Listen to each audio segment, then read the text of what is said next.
what a perfect world would be. A world where Disney never bought Star Wars. I think Disney will eventually own Star Wars because guess who Star Wars was owned by, or was originally owned by Fox. They made, I think they were just made movies of different companies because Lucasfilm I think was an independent company. Yeah, I think Lucasfilm was independent. They were not owned by Fox, but I think that if Star Wars was because if Disney still bought Fox, uh, did basically Lucasfilm would have been having to work with Disney either way. Okay, but Disney has not made back the money by Lucasfilm. Okay, this is according to this here. Star Wars: The Force Awakens made 2.7 billion, but that'll be a lot of money. Last Jedi made $1.3 billion. Rise of Skywalker made $1 billion. Okay, that's a lot. But again, they have to spend money on advertising. They have to spend money on how to budget movies, and they had to spend money on all those Disney Plus shows. Okay, and Disney Star Wars has not really been that successful. Okay, Mandalorian was very successful. And ever since then, every Star Wars shows besides The Mandalorian season 2 and 3 have been failures. They had buzz at the very first week, and then they just everyone just dropped the new Star Wars shows. It's gonna be the same thing with the Acolyte. It's gonna be very popular in its first week, and then it's gonna drop off every single Star Wars show. It's like Disney is just mismanaging the Star Wars series. Okay, Disney sort of never bought Star Wars. Okay, and it is just fact. Disney had the only Star Wars trilogy where the third entry in the series made less than the second. I know you only have 2 other trilogies to base it off of.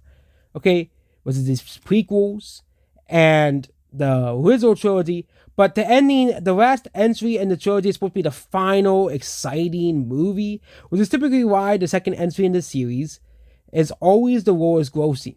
Okay, I know a lot of people consider Empire Strikes Back one of the best Star Wars movies, but it is still the lowest grossing in the original trilogy because the last movie has the epic finale, the epic final fight scene, also has Jabba the Hutt and his ugliness, and same thing with the third trilogy. The second movie was kind of like the one that bridged the two movies, all 3 movies together. But Revenge of the Sith, I think that's what the movie's called,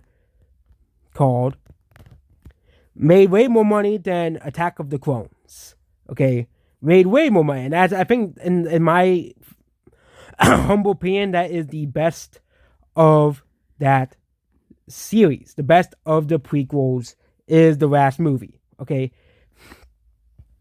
he had a very great fight with Obi-Wan and Anakin, how he became Darth Vader and that stuff, Order 66, and you kind of feel bad for the Jedi. They're basically genocided and massacred to death. Okay, genocide I think is a much better word than massacred because you're basically committing genocide against an entire, I know Jedi is a religion or something thing, but basically genocide an entire group of people, which is the Jedi and aliens, obviously. Because of course, I think the Jedi were inclusive to all types of people,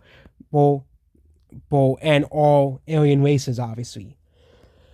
But basically, kind of like with a certain mustache man and a certain religion, then basically Palpatine is just a mustache man from Austrian mustache man from World War II, but as the Sith, who basically did that because they know without anyone to oppose them, they can have a total rule over the galaxy. And then Luke Skywalker was born, and he became the chosen one, and he overthrew Darth Vader. Until they made the crappy sequels, which don't make any sense in a storyline of Star Wars. They really do not.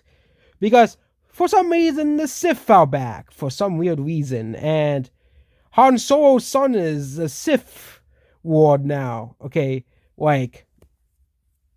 this is the Star Wars sequel trilogy. A lot of the characters in the sequel trilogy are also very poorly written. Okay, that's why no one likes any of these characters. Okay, I think the worst character from the sequel trilogy is probably that Rose Tico character, well, they had that pointless casino scene that made me fall asleep. Like, what was the point of that scene? And I actually saw the whole scene, but the Last Jedi is like, I know I watched it at like 12 o'clock at night. Maybe I should watch the movie again at a much more, fitting hour, but the Star Wars, same thing with Rise of Skywalker. I probably will fall asleep watching that too. It's just the new Star Wars movies are boring. They're not fun to watch. These characters are boring. They're not interesting. Okay, if Rose Tico was an interesting character, I don't think anyone would have hated her. Okay, the reason what made the original trilogy work so well is all the characters had depth. Darth Vader had depth. Palpatine had depth. Okay, Luke Skywalker, all these characters had depth. They were, and of course C-3PO, he's just the comic relief, but the original trilogy characters and even the prequel characters, they had depth to them. They had character to them. I think that's what Disney failed to recapture. It's kind of like 343 Industries and Halo. It's the same exact thing. Okay, I'm comparing Star Wars to Halo here, but they're two sci-fi series. Okay, the original Halo trilogy, you had, in Halo 2, you had characters of actual depth, actual personality to them. Okay, you had, and then I know with the Halo novels, they have actually done a pretty good job at continuing to flesh out the Halo universe. It's just the games they have still failed to do that. Okay, the game, it's pretty funny. For once, the books of Halo are now considered better than the actual games themselves, where they give, characters more depth and more personality to them. They continue to flesh out the story of certain characters from the original trilogy of Halo, and even some of the newer characters as well. And heck, a lot of people say that the novelization of Kylo Ren is much better than the movie version.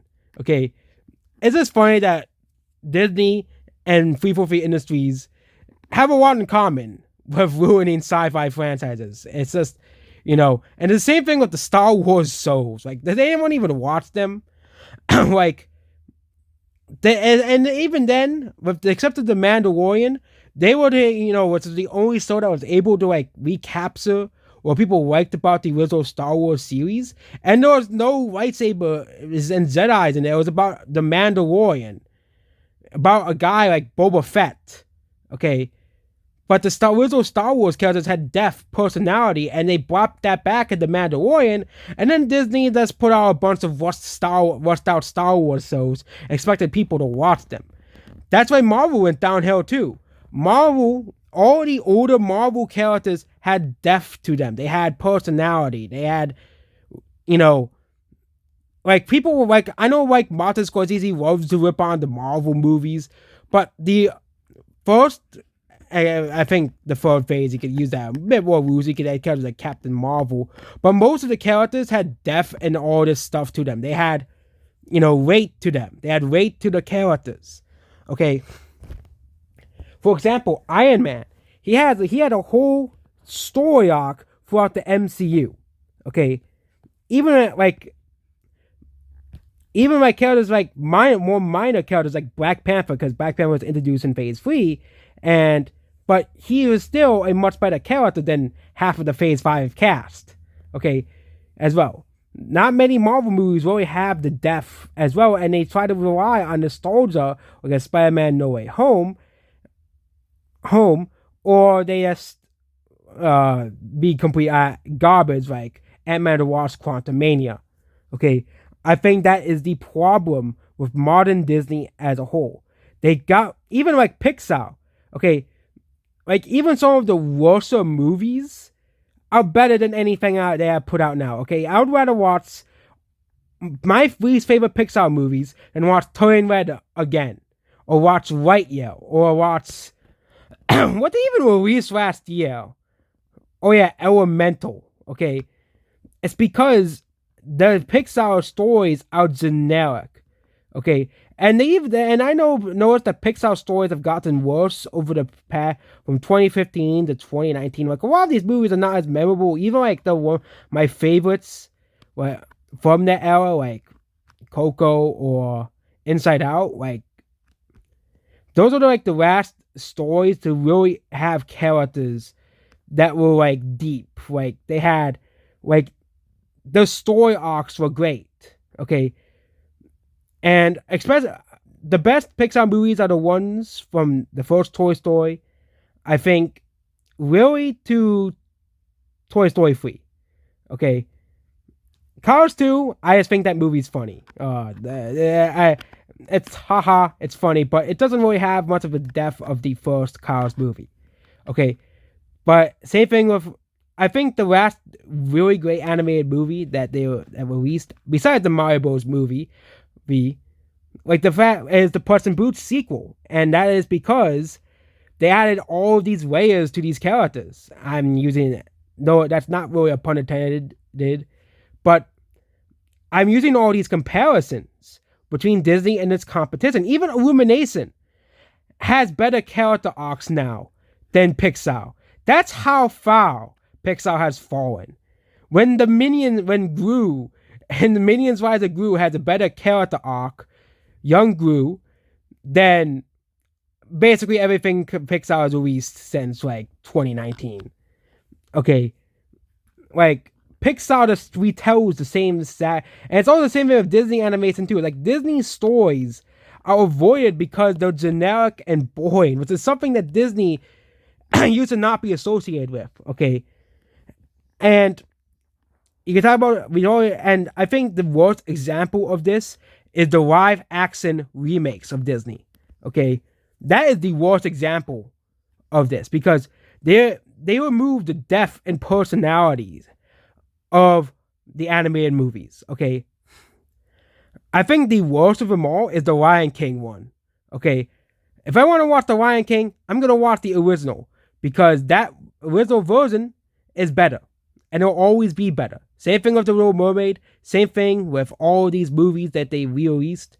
Okay, I watched the original Mulan, and I liked that movie. I liked the depth of the characters. The characters, I can keep going on and on. There was a different feeling about the characters. Yeah, you could actually connect with these characters. They had depth to them. They had personality to them. Okay, anything made by modern Disney is soulless. Okay, it's soulless slop. Okay, this is why Disney has failed last year at the box office. Because I think we're going to have a new term for Disney movies now. Okay, Disney slop. Okay, I think they might have gold with the Deadpool and Wolverine because they're bringing back the Wolverine actor that everybody loves. And of course, people love Deadpool. Okay, I think that might be the big hurrah of the year. I think that movie might even make $1 billion. But Inside Out, too. Okay, I know the trailer got a lot of views, but I think Inside Out 2 might actually be successful. But the rest of the movies Disney are putting out are like, I think Disney might actually have a bit of a comeback at the box office this year. Planet of the Apes might do well as well. That's also owned by Disney.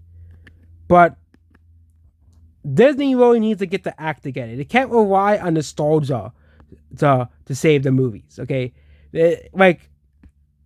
Eventually, people are not going to care about that either. Okay, people are going to see Deadpool and Wolverine once because they want to see Hugh Jackman's Wolverine again. Okay, they're never going to watch it again because it's not a good movie. The movie isn't out yet, but I'm just assuming that's what's going to happen. Okay, they pulled the same crap of Doctor Strange. Okay, what about there's all these characters are going to appear. Oh yeah, I watched Doctor Strange once, and I never watched it again. The second one. Okay, I won't ever want to watch it ever again. Okay, and this is the problem with anything made by Disney. Okay, that Disney does not give you the reasons to watch the movies. And that's it about this video here. Goodbye.